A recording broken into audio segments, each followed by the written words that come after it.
사무엘상 1장 21절부터 28절까지 저와 여러분 한 절씩 교독합니다. 21절 제가 보겠습니다. 그 사람 엘가나와 그의 온 집이 여호와께 매년제와 서원제를 드리러 올라갈 때에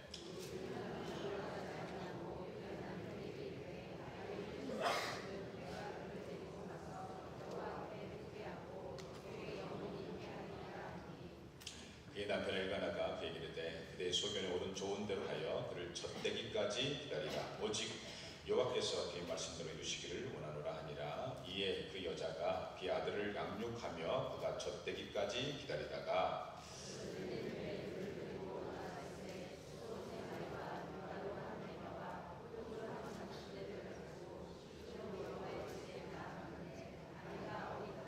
그들이 숫소를 잡고 아이를 데리고 엘리에게 가서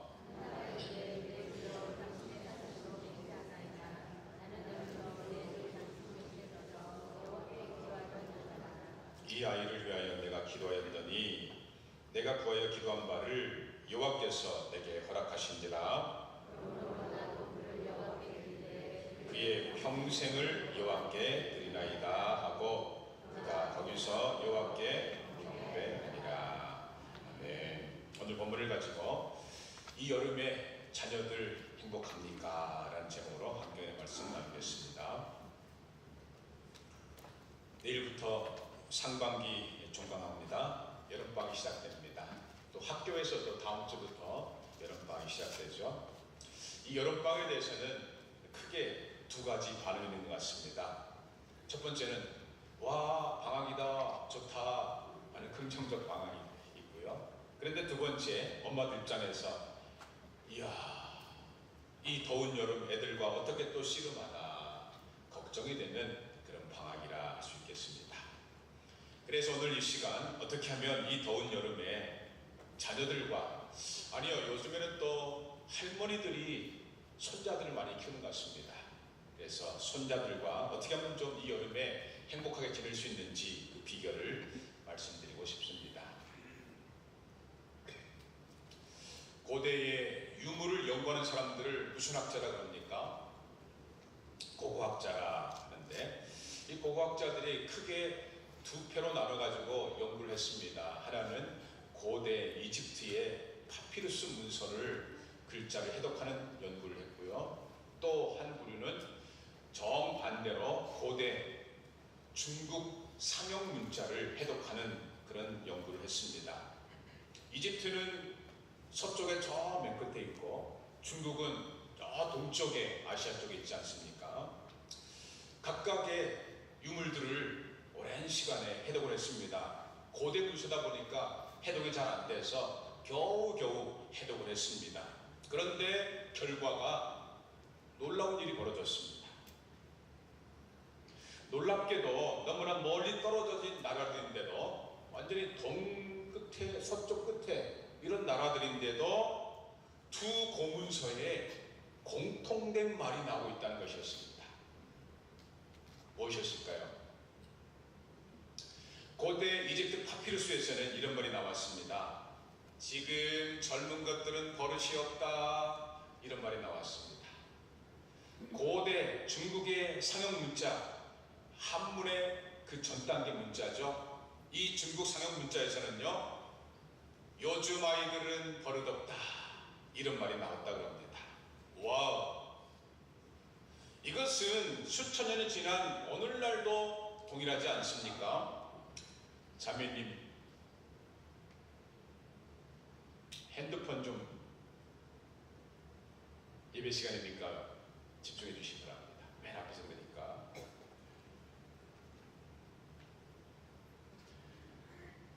수천 년이 지난 오늘날도 동일합니다. 수천 년 전이나 오늘날 현대나 똑같은 공통된 현상은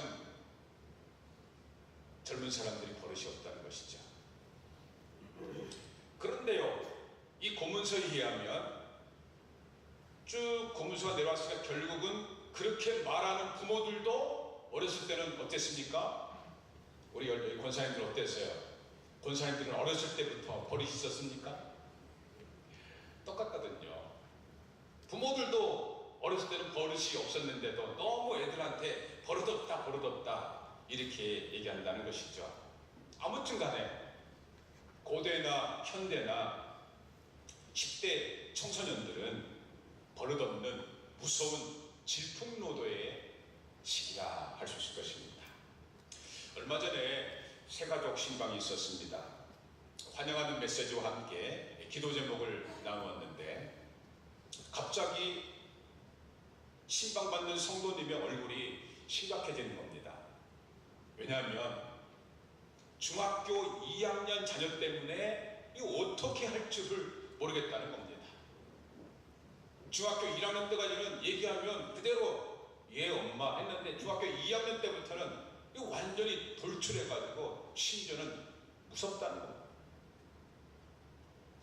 이렇게 어려운 자녀 문제를 솔직하게 오픈을 하니까 같이 신방을 가셨던 신방대원들도 기다렸다는 듯이 하나같이 침을 튀기면서 막 자기 애가 중2 때 이랬다고 막 얘기를 하는 것입니다.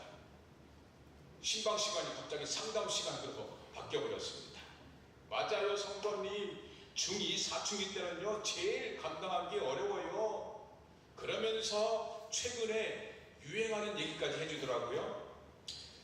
요즘 북한의 김정은이가 미사일 또는 핵으로 불장난 많이 하는데요. 그런데 이런 김정은이도 남한으로 못 쳐들어오는 무서운 이유가 있다는 것입니다. 뭐예요? 무서운 사람들이 이 남한에 있다는 것입니다. 누구 때문에요?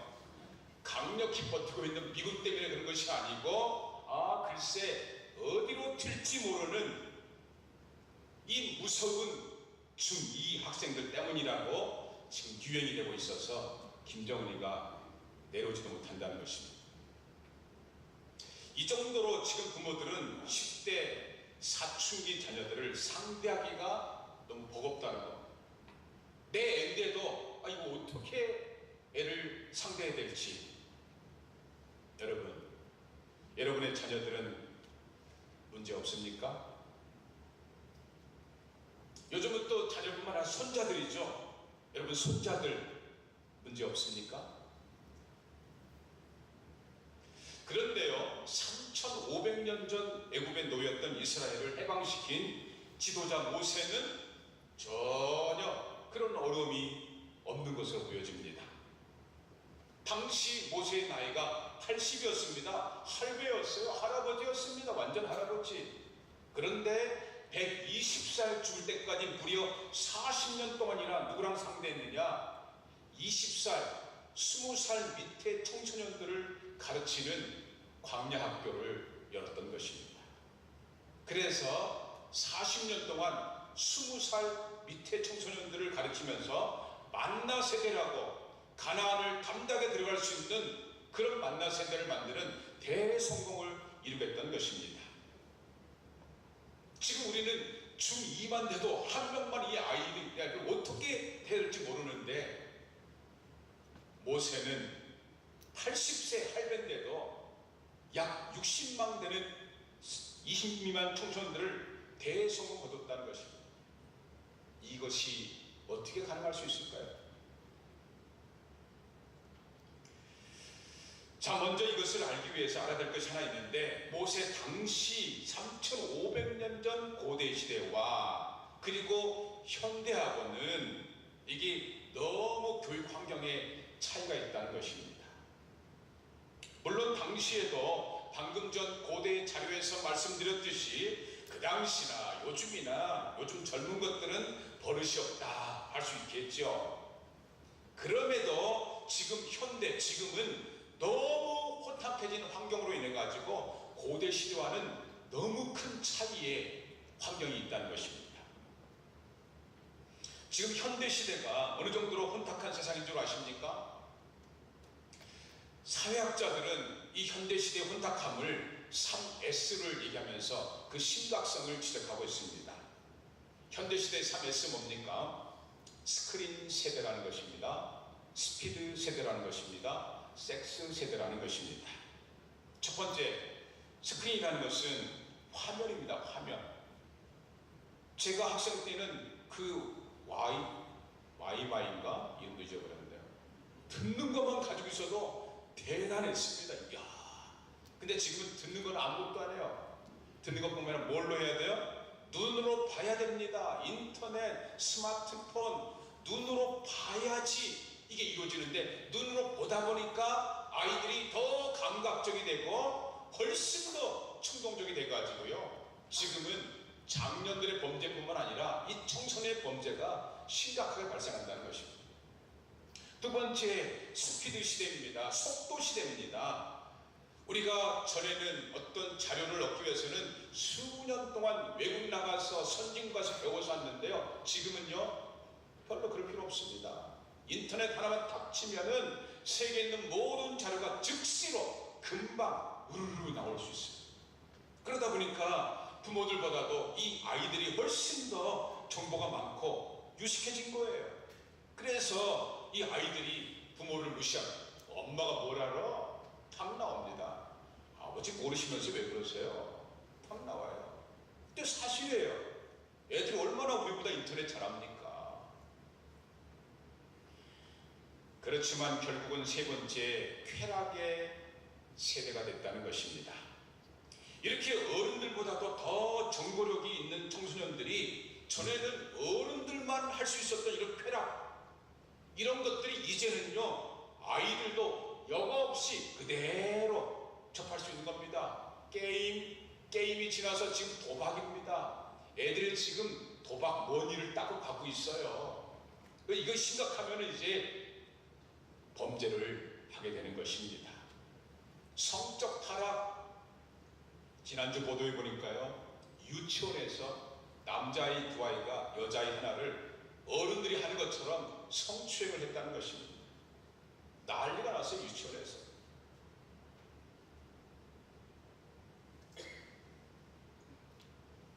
이렇게 지금 우리 청소년 시대의 환경은 정말 혼탁합니다. 그런데 더 큰 문제는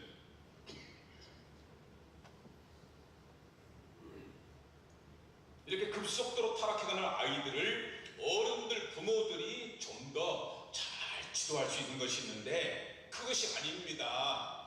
오히려 더 부추기고 있는 것이 바로 지금 어른들과 부모들이라는 것입니다. 우리나라만 해도요 정말 심각합니다. 제가 구체적인 예를 들어보겠습니다. 첫 번째, TV, 홈쇼핑 그런 거 있지 않습니까? 광고, 선전 광고들이 노골적입니다. 그것도 청소년들 대상으로 말입니다. 얘들아, 네 하고 싶은 대로 사거라.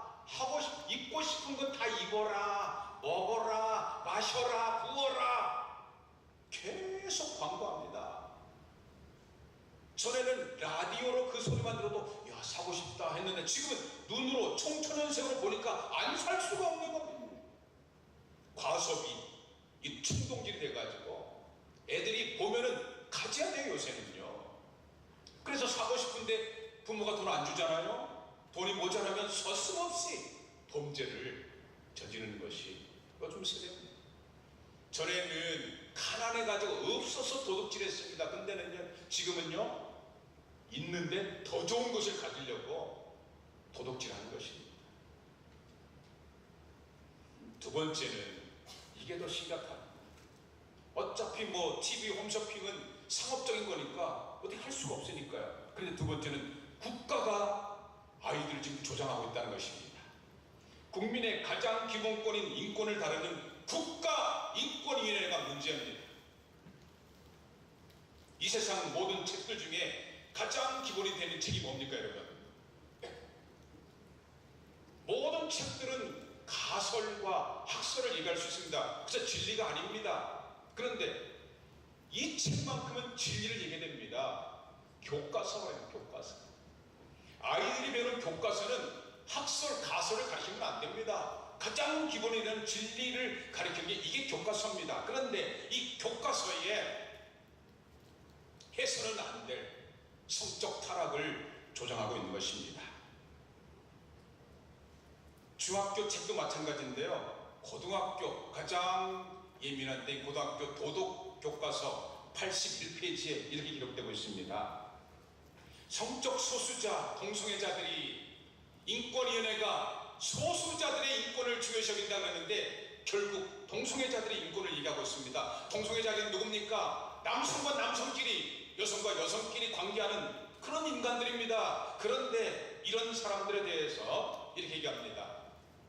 성소수자들이 따돌림을 당하며 차별을 받고 있다. 그래서 우리 국가인권위원회는 성적 성향이 다르다는 이유로 차별하는 것은 평등권을 침해하는 것이다. 아주 노골적으로 국가가 동성애를 조장하는 나라가 되고 있습니다. 이미 미국 같은데 유럽 같은 데는 말할 것도 없고요. 지금 우리나라가 조금만 나가면 이거 문 열어집니다. 이제 지난주에도 경기도 용인에 있는 한 고등학교에서는 이게 시험에 그대로 나왔어요. 그럼 애들은 어떻게 생각했습니까? 남성과 남성끼리 성관계도 되겠구나, 여성과 여성끼리 성관계도 되겠구나, 이게 진리가 되어버린 겁니다. 그 결과 어떤지 아십니까?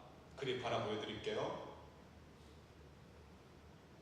에이즈, 불치병이잖아요. 면역력 감소. 불치병에 걸려있는 이 사람의 수를 질병관리본부에서 통계를 냈는데요.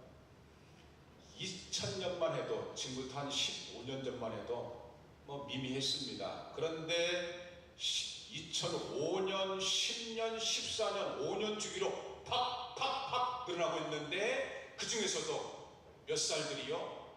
10대, 20대 그래프 보세요. 팍 올라가고 있습니다. 그래서 결과적으로 지금 우리나라의 최고의 학부를 할 수 있는 서울대 총학생회장 여자인데요.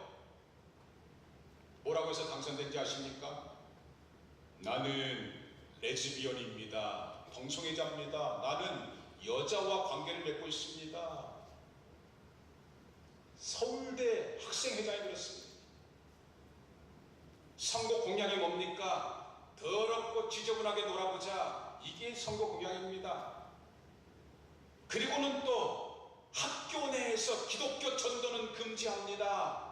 만약에 그러면 청원경찰 부르겠습니다. 우리나라의 최고의 학부를 할 수 있는 서울대학교에서 이런 일들이 지금 자행되고 있는 걸 여러분이 아십니까? 여러분 지금 아이들에게 공부해가지고 서울대 들어가면, 스카이대 들어가면 어떻게 되고 있습니까? 더럽고 지저분하게 타락하고 있는 그 현장 한복판에 아이들이 서게 된다는 것 기억하셔야 됩니다. 그래서 지금 많은 10대 청소년들이 너무 불행하다는 것입니다. 이것도 통계로 그대로 나왔습니다. OECD는 경제적으로 지금 세계적으로 어느 정도 잘 사는 나라들입니다. 여기에서 우리나라가 맨 꼴찌, 우리나라 청소년 행복지수가 4년 연속 꼴찌입니다. 애들이 그만큼 힘들고 불행하다는 것입니다. 그래서 좀 생각 있는 부모들은요, 피켓을 들고 지금 무릎을 꿇고 이래서는 안 됩니다 하면서 시위를 하고 있는 것입니다. 청소년 자살 질병화율이 세계 1위입니다. 청소년 행복지수 4년 연속 꼴찌입니다. 청소년 흡연율 세계 1위입니다. 요즘은 어른들이 이제 담배를 끊으려고 하는데 애들이 더 담배 피워요.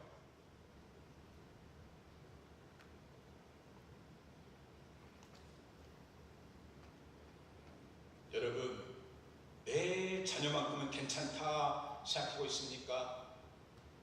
글쎄요. 이런 통계들을 가만히 보면 내가 착각일 수 있다는 걸 아셔야 됩니다.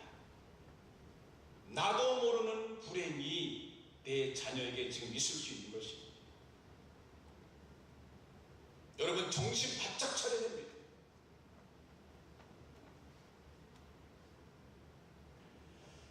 그러나 이런 혼탁한 세상에 굴하지 않고 당당하고 행복한 10대들도 있다는 사실입니다. 사진 하나 보여드리겠습니다. 어디입니까? 샤워장입니다. 그런데 그 샤워장 안에 책상과 의자가 놓여 있어요. 뭐 하는 것입니까? 이 사진의 제목이 이렇게 붙여져 있습니다. 샤워실에서, 학교입니다. 학교 샤워실에 모여 기도하고 있는 학생들 장소. 강서구의 한 고등학교 고3입니다. 많은 고3들은 그냥 점수 하나에 매달려 있는데 이 고3 김희석 군과 그리고 9명 학생들은 손목에다 팔찌 끼고 있습니다. 요즘 아이들이 고무밴드 많이 끼고 있지 않습니까? 남자애들도 뭐 고무밴드 많이 끼더라고요. 그런데 이 고무밴드 뭐라고 썼는지 아십니까? 우리는 학교에서도 크리스찬입니다. 가정에서만, 교회 다닐 때만 크리스찬이 아니고 세상의 현장 속에서 19살짜리가 나는 크리스찬입니다. I'm 크리스찬. 분명한 아이덴티티, 정체성을 분명히 공표하고 있습니다. 부모들도 교회에서는 뭐 집사님 하지만 밖에 나가서는요, 나 크리스찬입니다. 그러지 않잖아요. 아닌 척 하잖아요. 그런데 지금 이 아이들은요, 학교에서도 노골적으로 I'm 크리스찬, 나 기독교인입니다. 대단한 용기 아이들입니다. 그러면서 이 아이들은 학교 시작 30분 전에 7시 30분에 미리 나와가지고 빈 교실에서 9명이 큐티하고 매일매일 큐티하는 겁니다. 그래서 그날 은혜 받았던 것을 서로 나누면서 손잡고 기도하고 찬양하는 겁니다. 학교 교실에서. 그랬더니 이런 아이들은 학교에서 장려해야 되는 거 아닙니까? 근데 선생님들이 하지 말라, 안 된다고 방해해가지고, 이 아이들이 어디로 가야 될지 하던 차에 누구도 방해받지 않는 그 샤워장을 찾은 겁니다. 그 샤워장에서 19, 18, 17 전에 담배 피고 술 먹다는 일까지 합세해가지고 거기서 기도하고 있다는 것입니다. 와, 그렇습니다. 세상이 타락할수록 많은 사람들은 뭐 세상이 말세다, 이제 세상 끝났다, 그렇게 말하고 있지만 아닙니다. 구석구석에 살아계신 하나님께서 하나님의 사람들을 세우고 있다는 것입니다. 요새 애들은 버릇없다, 지금 젊은 것들 버릇없다 하지만요, 그래도 하나님이 쓰시는 사람들, 하나님이 쓰는 자녀로 인해서 세상은 달라지고 있는 것입니다. 어두운 가운데 있지만 그래도 그 가운데 빛을 비춰내고 있는 어린 생명들도 젊은이들도 얼마든지 있다는 것입니다. 이것은 이미 오래전부터 이 하나님 말씀 성경에서 계속 주장하고 있는 큰 주제입니다. 오늘 본문의 사무엘이 대표적인 예입니다. 이 사무엘 시대는요, 종교국가 이스라엘이라면 제일 높은 직분이 대제사장이었습니다. 근데 대제사장이 타락해가지고 정신을 못 차려요. 사무엘의 엄마 한나가 성전에서 기도하고 있는데 이 엘리사장 딱 멀리서 보면 저 집사가 왜 술 먹고 저렇게 하는 거야? 기도하고 있는데 술 먹었다는 것으로 이게 착각할 정도로 영이 흐려져 있었습니다. 그러니 나라가 흔들흔들하고 있었습니다. 전체적으로는 그렇게 어두운 시대였는데 하나님께서 어린 사무엘을 들어서 가지고 새로운 나라로 만드셨다는 것입니다. 사무엘상 3장입니다.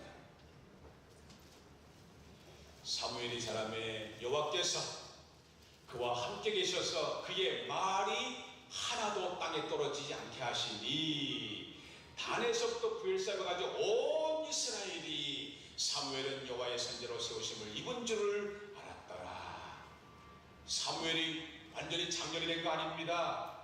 아직 어린 젊은 선지자였는데 사무엘이 말할 때마다 와, 하나님 말씀이구나. 온 이스라엘이 알아듣고서는 그 이스라엘이 변화되어서 모세 시대 때는 만나 세대라는 독특한 하나님의 사람들이 세워졌는데 사무엘 때는 미스바 세대라는 독특한 세대가 세워져 가지고 그 나라가 새로워지게 되었다는 것입니다. 세상은 혼탁해지고 있었지만 한 사람 사무엘로 말미암아서 쓰러졌던 나라가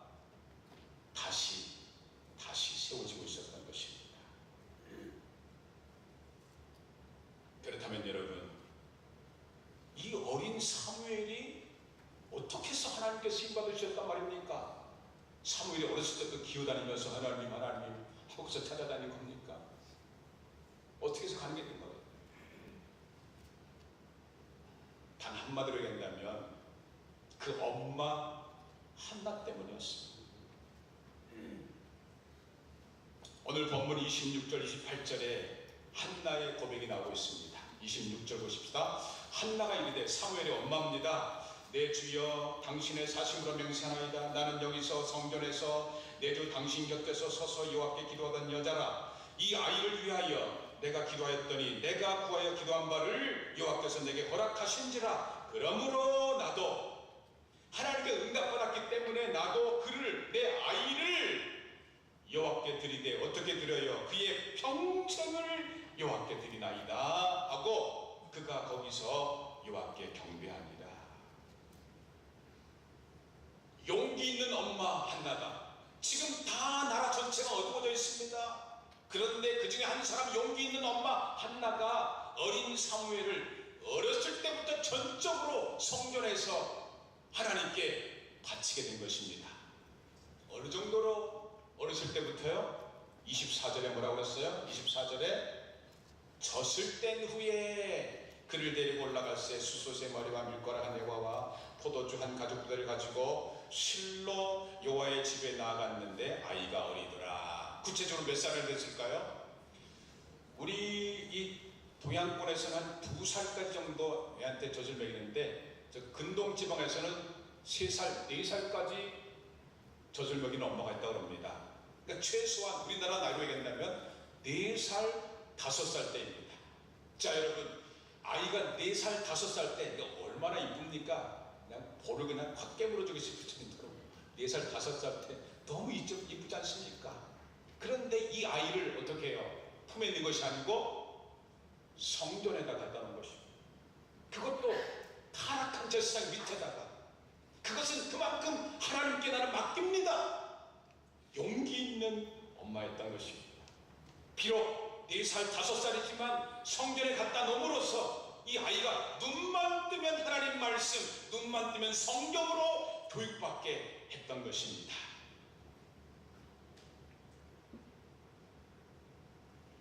얼마 전 자녀 문제로 상담을 했습니다. 아이가 한참 예민한 때인 중2 때, 우리가 말했던 중2잖아요. 그 중2 때 이 부모가 이혼한 거예요. 그런데 엄마가 그 뒤로 아이에게 연락을 끊어버린 겁니다. 엄마가. 그러자 이 아이는 엄마가 나를 버렸구나, 엄마가 나를 버렸구나, 이 정신적 충격이 온 것입니다. 여러분, 예전에는 엄마는요, 엄마 그러면요 희생의 대명사였습니다. 부부 사이가 좀 힘들어도 엄마는 자녀 때문에, 애들 때문에 희생하고 살았습니다. 그런데 요즘은요, 엄마들이 자녀를 위해서 희생하기보다는 내 인생은 나의 것이다, 내 인생이 더 소중하다는 것입니다. 그래서 엄마들이 말로는 뭐 애들을 위한다 그러는데 실제적으로 희생하지 않습니다. 지난주 어머니 기도회가 종강을 했습니다. 3년째 지금 어머니 기도를 하고 있습니다. 제가 3년 전에 처음에 이 어머니 기도를 시작했을 때는 굉장히 기대감을 갖고 있었습니다. 왜냐하면 이 강북 지역에서도 우리 동네는요, 엄마들의 열성이 대단합니다.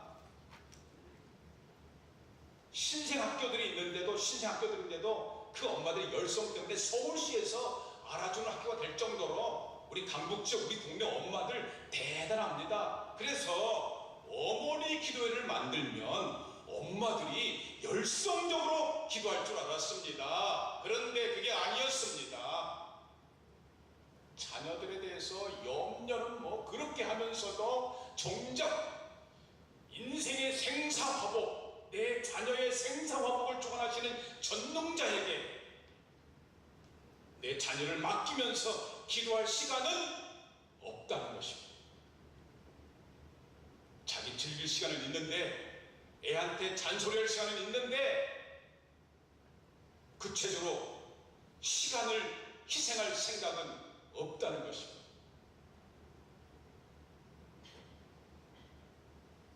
자녀들이 행복하냐 불행하냐, 그 자녀들 자체도 문제가 있겠습니다만은 사실은 부모가, 아니 엄마가 어떻게 하냐에 따라해서 자녀가 불행하냐 행복하냐 결정되는 거 아닐까요? 1년 중에 이 아이가 하나님의 은혜와 하나님의 복을 최고로 받을 기회인 교회의 여름 성경학교, 여름 수련회가 열리는데도 엄마가 자기 생각대로 아이들을 그 시간에 학원 보내고 세상에 캠프 보내고 해외 연수만 보내게 된다면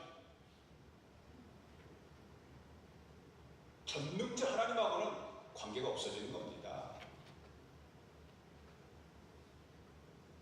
여러분, 인생에 당장 지금만 봐서는 안 됩니다. 인생은 끝까지 가봐야 됩니다. 지난주에 말씀드린 것처럼 서울대 나와서 사법고시에 가지고 총각받는 젊은 총각 검사였는데, 물론 상관이 그렇게 포근하면 힘들었겠지만은 그렇다고 해서 스스로 목숨을 끊을 수 있단 말입니까? 인생은요, 애가 학교 잘 갔다고 또 직장 잘 들어갔다고 결혼 좀 잘했다고 그 성공 다 아니에요. 저는 강북에 우리 교회 오기 전에 우리나라의 최고의 학군이었던 목동, 분당, 강남에서 사역하면서 살았습니다. 그래서 두 눈으로 똑똑히 봤습니다. 하나님 밖에서의 성공은 끝까지 못 간다는 겁니다. 그러나 in Christ, 예수 안에서 잠시 좀 어려움이 있을 수 있습니다. 신앙대로 살려면 힘들죠. 주일날 되면 예배드려야 되지, 공부보다는 예배드려야 되지, 어렵습니다. 잠시 어려움이 있어도 직장 생활하면서 주일날 교회 나온다는 것, 젊은 청년들이 얼마나 어려운지 모릅니다. 잠시 어렵습니다. 그런데 in Christ, 예수 안에서 그렇게 사는 사람은 최후의 승자가 되는 것을 제가 두 눈으로 똑똑히 봤습니다. 여러분, 여러분의 자녀, 아니 손자들이 이 혼탁해져가는 세상 속에서 이 무더운 여름에 행복하게 할 것입니까? 아니면 불행하게 할 것입니까? 요즘 것들은 버릇이 없다. 그게 다 내 어렸을 때도 똑같이 부모가 했던 말이에요. 그래서 찬송가 579장 이렇게 얘기합니다. 2절에 아침 저녁 읽으시던 어머니의 성경책 손때 남은 구절 모습 본 듯합니다. 무슨 말입니까? 힘들고 어려울 때에 엄마가 보여주었던 그 추억, 엄마가 보였던 그 유산, 그거 기억나서 일어선다는 것입니다.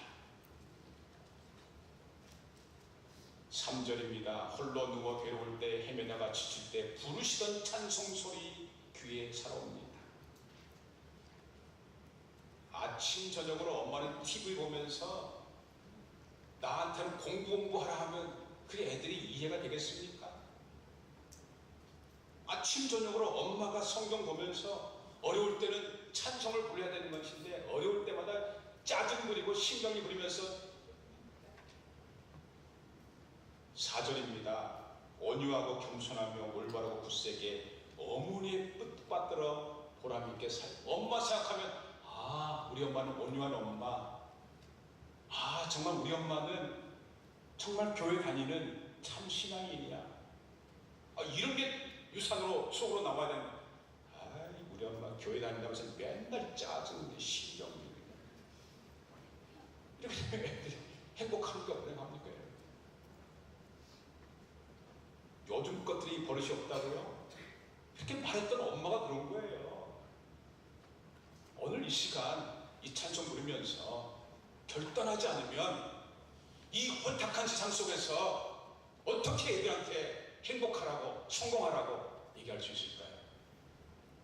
찬송 부르면서 결단하시기 바랍니다. 주님, 내가 이제 아침 저녁으로 성경 부르게 하옵소서. 어려울 때 짜증 부리지 말고 찬송 부르게 하옵소서. 579장